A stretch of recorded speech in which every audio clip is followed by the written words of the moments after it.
प्रिय दोस्तों नमस्कार। ईपीएस आंदोलन में आपका एक बार फिर से स्वागत है। मैं आपका साथी और आज हम एक ऐसे विषय पर बात करने वाले हैं जिसने देश के करोड़ों बुजुर्गों की जिंदगी को प्रभावित किया है। एक ऐसा संघर्ष जो दशकों से चल रहा है और अब एक निर्णायक मोड़ पर आ पहुंचा है। जी हां, हम बात कर रहे हैं ईपीएस 95 पेंशनर्स के दशकों पुराने आंदोलन की। यह सिर्फ एक खबर नहीं है, बल्कि लाखों लोगों की उम्मीदों का एक दस्तावेज है जो एक सम्मानजनक बुढ़ापे की तलाश में है।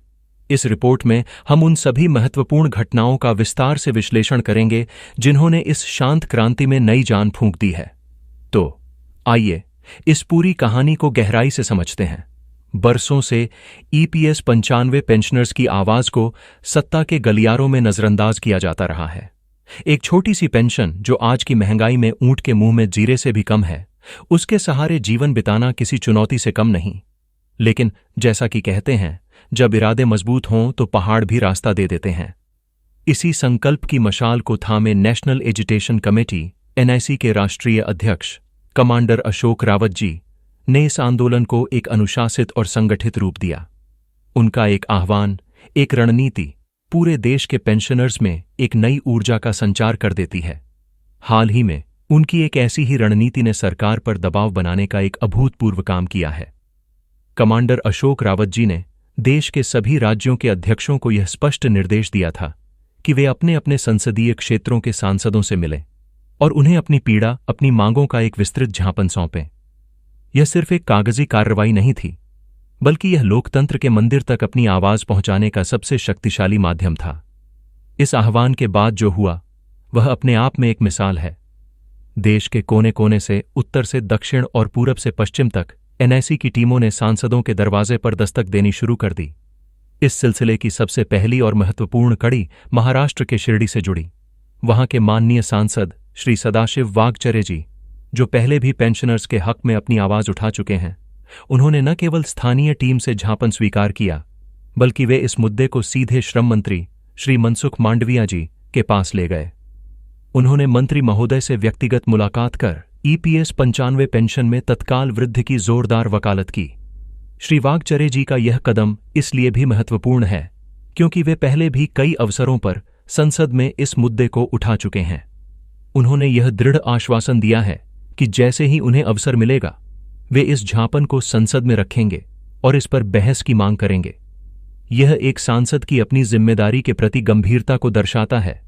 यह सिलसिला यहीं नहीं रुका। मध्य प्रदेश के भिंड की सांसद श्रीमती संध्या राय जी से भी एनआईसी के स्थानीय अध्यक्ष और उनकी टीम ने मुलाकात की।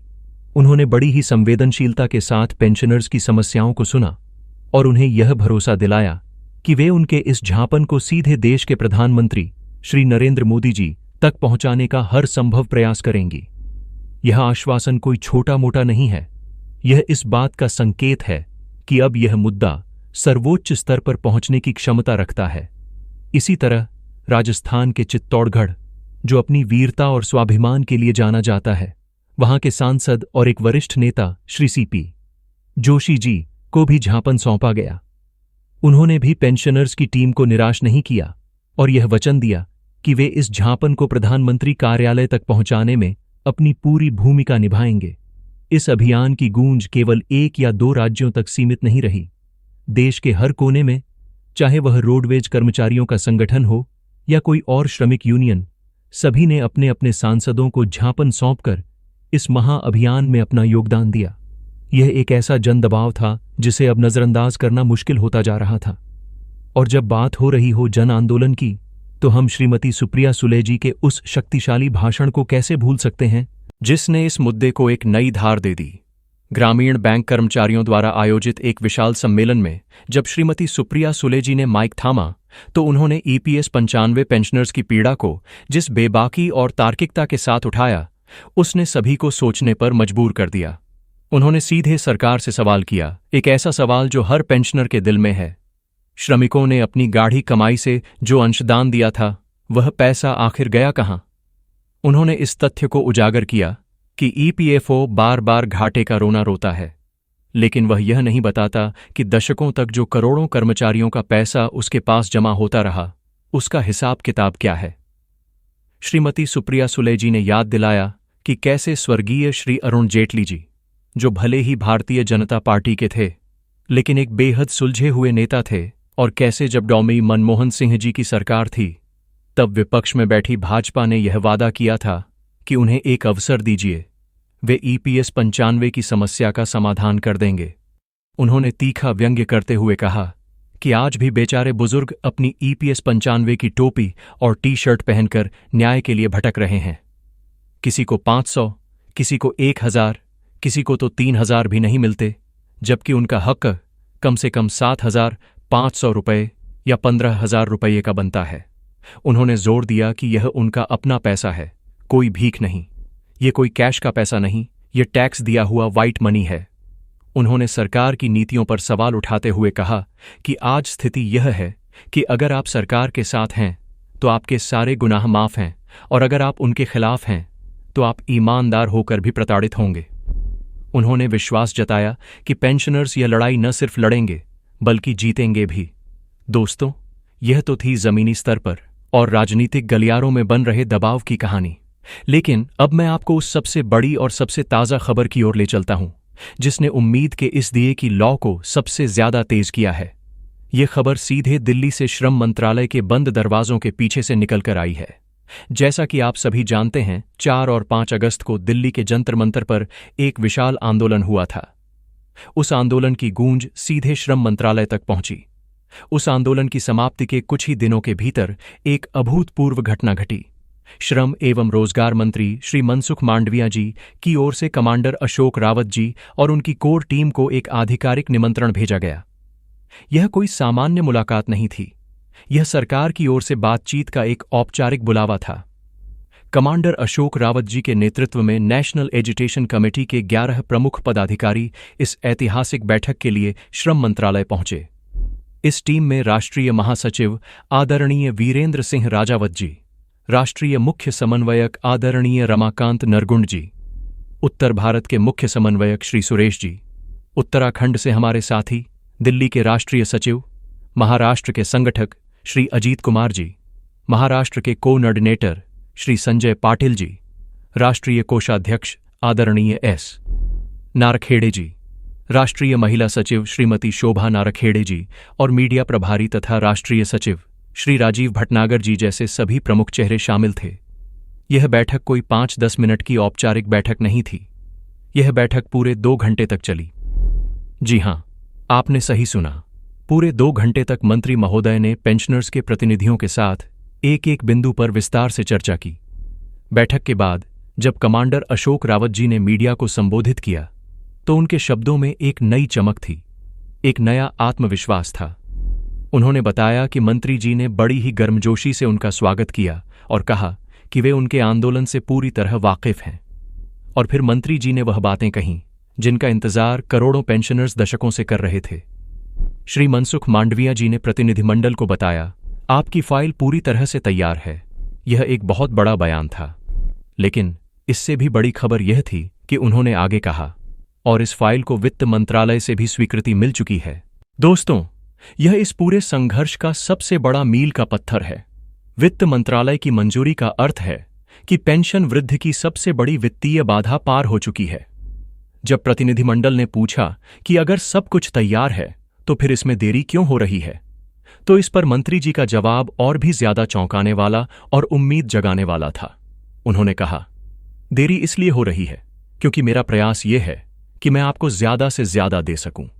उन्होंने स्पष्ट किया कि वे पेंशन राशि में जितना संभव हो सके उतना इजाफा करने की कोशिश कर रहे हैं और इसी सिलसिले में वे एक और बैठक करेंगे। इतना ही नहीं, श्री मनसुख मांडविया जी ने कमांडर अशोक रावत जी को यह ठोस आश्वासन दिया कि बहुत जल्द, कुछ ही दिनों के भीतर, उन्हें फिर से एक बैठक के लिए बुलाया जाएगा और यह अगली बैठक अंतिम और निर्णायक होगी।